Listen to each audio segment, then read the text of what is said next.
Hey everybody, welcome back to the show. My name is Katie Kleber and I am the host of the Fresh RN podcast. And today we're going to go over 10 questions that you can ask during the interview process. Okay.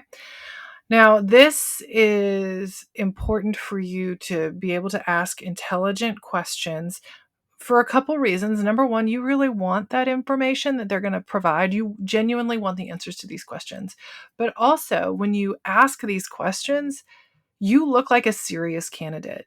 Okay. And the goal here is not to barely get by and get the job offer. You want to be the, oh my gosh, can we give them an offer before they even leave the building kind of thing. We want it to be a no-brainer to hire you. Okay. So this content, a couple of these are going to come out of my hired course. So I wanted to share one of the things that somebody that took the course, what she said and how it really hit home. So Kelsey said, I went through the hired course and I wasn't sure at first if it would help. I'm more of a mediocre job interviewee, mainly due to nerves during the interview process. I can say without a doubt that this course helped me become more confident during the interview process. I felt like I was more professional as well as able to show them who I am during the interview and while job shadowing. Be sure to follow through with that thank you email. My grandpa also told me that the squeaky wheel gets the oil. Oh, thanks, Grandpa. But I never knew how to do that without looking annoying. And this course helped show me how to do that while being professional. That's the goal here, people. So if you're liking what we chat about here and you want to dig in further, check out Hired. I had an anonymous nurse say, I enjoyed the mock interviews and how you dissected them the most. Also, the interview and questions database were very beneficial. Thank you. So we have in this course a sample of a bad interview and an oh my gosh, hire me interview. And they're all the same questions. But we show you the difference between the terrible answer, the okay answer, and the, oh my gosh, this is a serious candidate. Let's really hire this person. And the differences are quite subtle. They're not like, all right, this person came in a dirty t-shirt and burped and, like, and talked terribly about everybody. Like, no, this is much more subtle. And so we talk about that in the course. But anyways, let's get back to our questions that you're going to ask, and you're going to look so great when you do it. Let me tell you. So I split this into 2 categories, 5 questions each. First, we're going to talk about 5 questions that you can ask the nurse hiring manager. Chances are you're being pre-screened before you actually sit down with a nurse manager, especially if you're applying at a larger hospital. Okay. So you need to see the the hiring manager and get past them, and they need to make sure that you're like appropriate to go to the next interview because the nurse managers, have limited time and they can't interview everybody. Okay.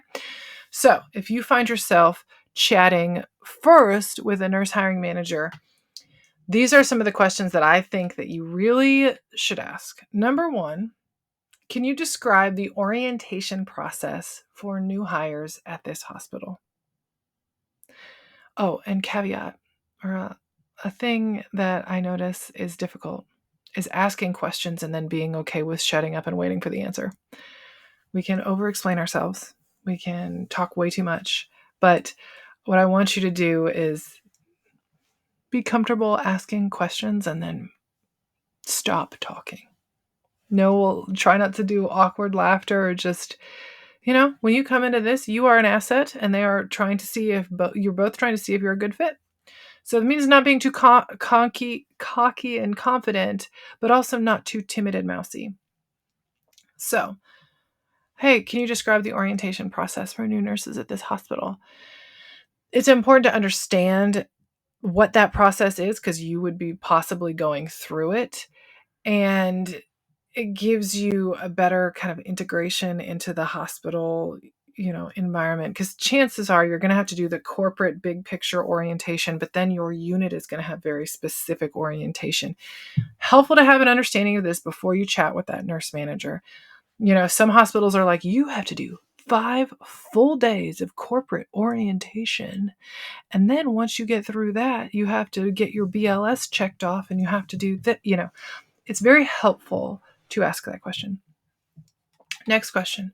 How does the hospital support continuous professional development for its nursing staff? So, number one, you're showing off, you're demonstrating that you are interested in growth and development. That's a win. Green flag there. And then it also just, you want to know the answer to that question. It tells you, I'm invested in my professional development. Are you guys? Do you guys care about how nurses, continue to develop their professional skills? We want to know, are there in-house workshops? Do they reimburse for conferences? Is there a clinical ladder? If I go back for my BSN or my master's, is there any tuition reimbursement? Like, what kind of professional development support does your organization have? So you're going to find if you got a magnet hospital or one of these larger institutions, they probably have a pretty robust, hopefully, system. Maybe if you're working in a rural, smaller area, it's not going to be as big, but hey, is there any prioritization or incentive for you to grow professionally? Important to ask. All right, next one. What are the common challenges that new nurses face in this hospital and how are they addressed? So this can help you understand some potential hurdles. And if they have a good response, it tells you, oh, they're aware and they're working on it. But if they're like, I don't really know what nurses really struggle with, it seems fine to me. I mean, being a new nurse at a hospital is a pretty complex learning curve, and it would surprise me if there's no challenges that the new nurses on that unit experience. We want to know their investment level into new nurses. Do they have a formal onboarding program for preceptors? Are preceptors trained appropriately so that they in turn can onboard the new graduates or new hires appropriately? Do they have specific onboarding just for the new grad if you're a new grad in that position? Do they have a mentorship program? Is there anything like that? I think that's important to understand. And it's helpful to know that before you sit down with a nurse manager, because if they're like, we don't really have a thing, we just, you kind of hang out with the charge nurse for a couple weeks and then you're on your own, that might tell you enough to be like, you know what, I'm going to be respectful of that nurse manager's time, and I don't know that this is going to work out. I mean, that would be my response. Here's another open-ended question. Can you tell me more about the team I will be working with if I were to get this specific role? Team dynamics are really important in healthcare because you are working together to take care of your patients, but also the entire unit, because you're going to be expected to help others and they're going to be expected to help you. So what are things like the nurse to patient ratio? How many CNAs are typically on a shift? Those factors are really helpful for you to also screen this hospital, because if they're like, hey, we've got 10 nurses on day or 10 patients on day shift for you, and you're going to have to provide total care and we don't have any CNAs, again, I don't know that I would waste my time with the second interview. I'd rather work not in the hospital if that's my option. And so if maybe the hiring manager, keep in mind, may not be as intimately familiar with the unit. They may have some higher level things of, this would be the nurse manager. They've got a great reputation. The unit, this is the unit, and it's a sister unit with this one. We've got a lot of great preceptors, blah, blah, blah. You want to have an open-ended question to just see what their kind of response is. Do they know anything about this team or this unit? Be really helpful. Chances are they do know that nurse manager specifically. Here is my last question for your hiring manager. What measures has the hospital implemented to ensure nurse safety and well-being, especially under, current healthcare challenges? So, after dealing with the pandemic and a lot of turnover and challenges related to that, we want to know that, you as the employee do you're not put under unreasonable work conditions, and you're given, realistic expectations for your job, and that there are things like EAP, employee assistance programs, where you can get maybe free counseling, and maybe they do have a really good unit culture of safety. That can give you some peace of mind as you progress, as you work on the unit. Like, hey, they do take safety seriously. We have adequate supplies, adequate PPE, we have adequate protocols, appropriate resources, those kind of things. And again, that question can really help just with how you come off. Like, yeah, I care about safety of nurses and our well-being, and I'm curious how you guys are addressing that kind of thing. So, all right, so those are my 5 questions for the hiring manager. Let's talk about the unit. So, unit level. This is you are asking questions of the person you will be reporting to directly. Here's my first question. How do you foster a team-oriented environment in the unit? Would love a well-prepared, good answer for that. Like, that might look like, hey, we have huddles at the beginning of the shift. Our charge nurses get great training. We we do leadership training. We also have a huddle at this time. We have very specific protocols for how certain things are handled. We also work really well with a specific team of physicians, and they have a great rapport with the unit. Like, I want to hear that they can answer that question, and that it's not that collaboration is important, that they are aware that this is a team. Nursing is a team sport, and it's not just about hiring good individual nurses, but how well we work together and support each other. And this can look different in the emergency department and the ICU and on the med-surg unit level of care. But having a team-oriented unit is really important. And I think that while you can have units that are not very team-oriented, I find that when you have a team to work within, your shift goes so much smoother, as opposed to everybody working in their individual silos, drowning silently until someone um, asks for help or is just so overwhelmed that they're losing it. We don't want that. Another question I want you to ask is, what is the typical patient load per nurse during a shift? I want to know how many patients I'm going to be responsible for with my license. There's what happens in a hospital is they have what's called a staffing matrix. So ideally, maybe we're in an ICU, a 12-bed ICU. Ideally, that means I have 6 nurses and a charge nurse who has no patients. For example, two patients for every nurse plus a resource nurse. That would be ideal. But if that's what it says on paper you're supposed to run, how often are we actually running that? How often are we running that matrix? Like, is that like, oh, we're lucky if we can do that once a month? Ugh, that's more of an exception than the rule. So you want to make sure that whatever the patient load is, that it's doable. Like, if they came to me and said, hey, yeah, we're in the ICU and we're doing like 3 to 1 most days. Yikes. That's a bit much for me. You know, it's one thing if that happens in a pinch and we need help, but like, to have that be the culture every shift, and when you're at 3 patients, why not take 4? Like, how much are we going to push this, like, until something very, very serious happens? And at the end of the day, you can get a new job, but you can't get a new license. Okay? You don't want to put yourself in a situation where you're working somewhere with unreasonable workloads, and you don't need to appraise their answer. verbally.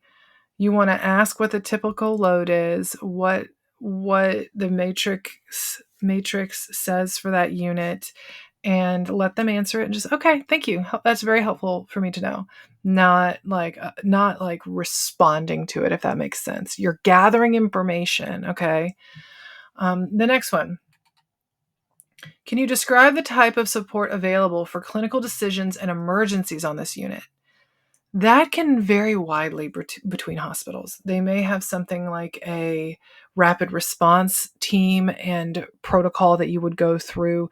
If maybe you're working in an emergency department or an ICU and it's more self-contained, it would be really helpful to know, if my patient starts circling the drain, what do y'all do?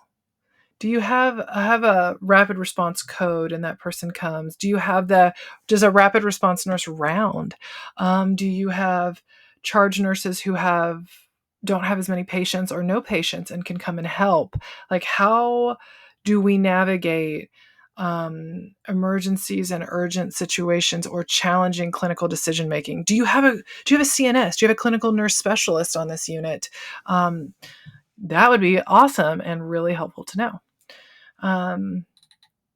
Another one that does kind of mirror what one of the earlier questions are, but what are the opportunities for professional development and specialty training within the unit? So like I had mentioned before, if you have a unit that you might be able to get trained on a specific piece of equipment. Maybe it's CRRT in an ICU, maybe it's with a specific kind of dialysis thing in the med-surg world or whatever it is. It would be interesting to know, like, hey, let's say I get my feet wet, I feel good.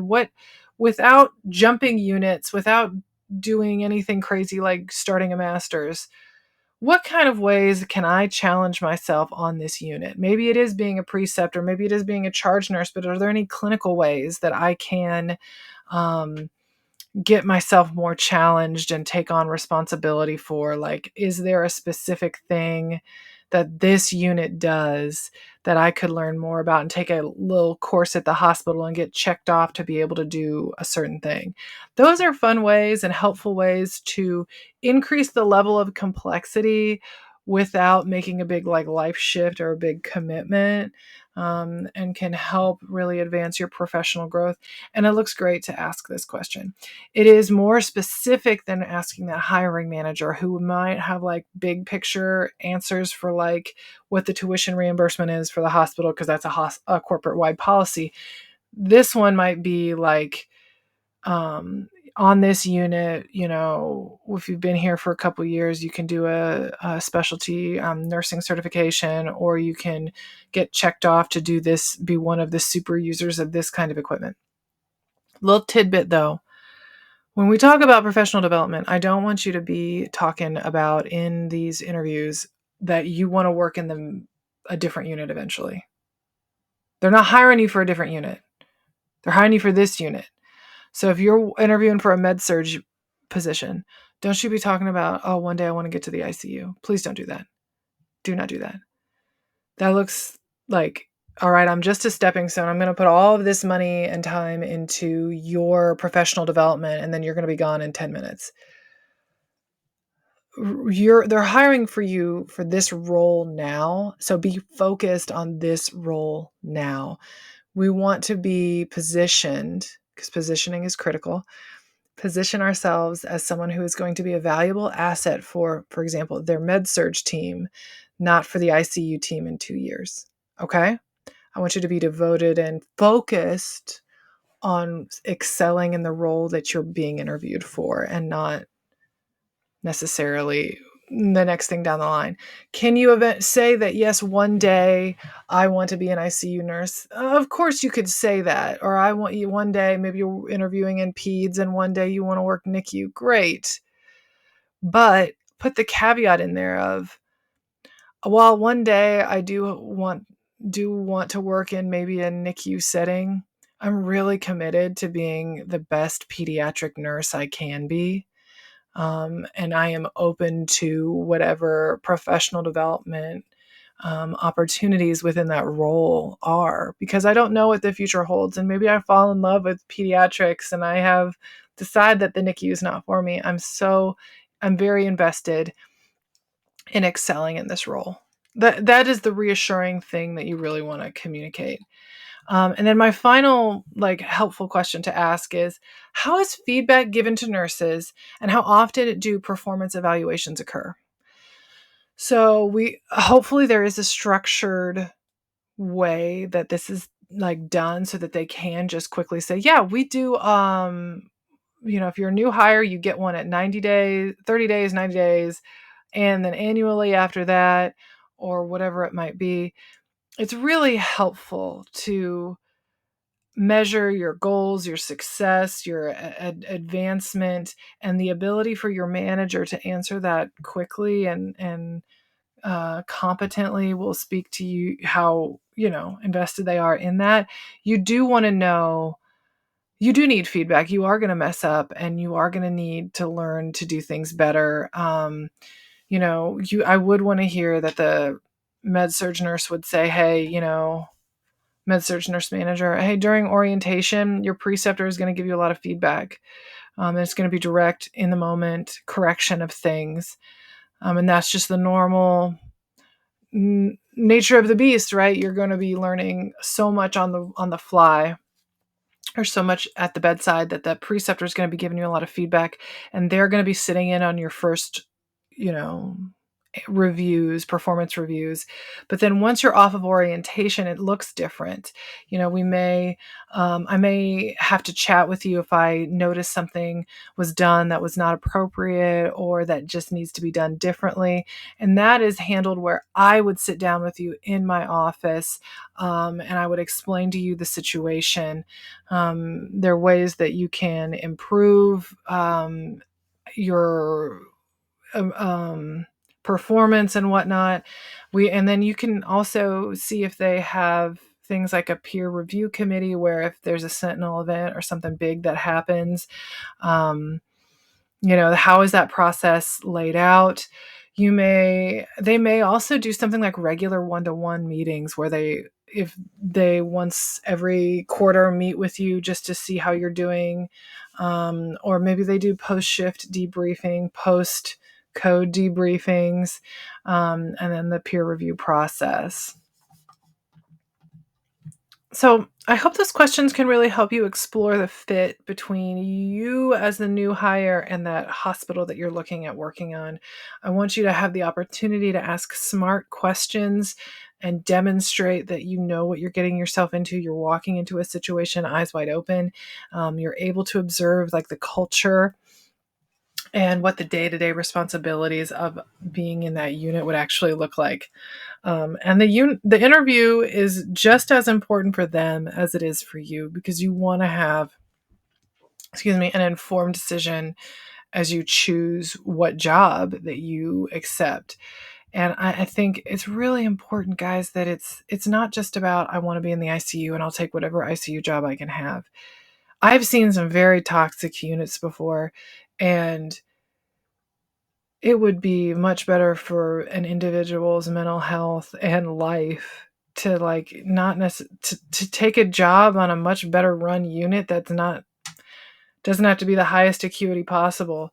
And the wonderful thing about nursing is you could work in a clinic, or you could work in a convenient care, or a urgent care, or whatever that might be. And then when you're ready to oh, let me explore some ICU options, you could keep your urgent care job and interview for ICU units. And if you're like, wait, these are not great, or I don't like this, and you don't have to jump ship. You don't have to all right, I got to get out of nursing school. I got to get the job in the ICU, and then I'm going to go to CRNA school, and then I'm going to be a flight nurse, and then I'm going to do this and this and this. And you have to just constantly be going up.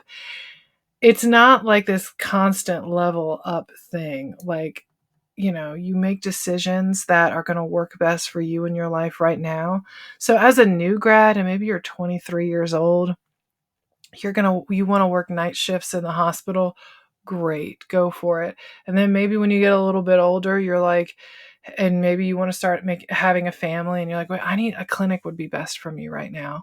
Or maybe outpatient dialysis, or maybe taking some time off and then getting back, checking out different opportunities. I think what we often believe is going to be the best for us or what we think we want doesn't always align with what ends up happening. So be open to different positions and different units. And I really want you to pay attention during the interview process to these less, the more subjective things and ways that a unit in a hospital is run, and so that you can get yourself into a good nursing situation and really make the degree that you paid for with time and a lot of money. Now it's time for that degree to work for you. Okay. So I hope all of that helps. Again, you can check out the hired course along with I also have my free new nurse toolkit, which is a fun freebie with lots of jam-packed great information to help you start off very successful at the bedside. So that is like all my free stuff in one spot. And it's really a precursor to our membership where you have all access to all of our courses, everything from hired to our crash courses for cardiac, neuro, ICU, med surg, and ortho, as well as critical thinking, precepting, and charge nurse. So a lot of them come with contact hours, one monthly fee or an annual fee, and you get access to all of it. So I'd love for you to try out that toolkit. And if you like it, you like the way I teach, you like the information and how it's presented, and you're like, hey, I need more of this, you sign up for that membership, and it will help you with your first year and beyond. So remember to like, subscribe, all the things that help out my podcast and my YouTube and all the things so much. I appreciate your time, appreciate your engagement, and stay fresh.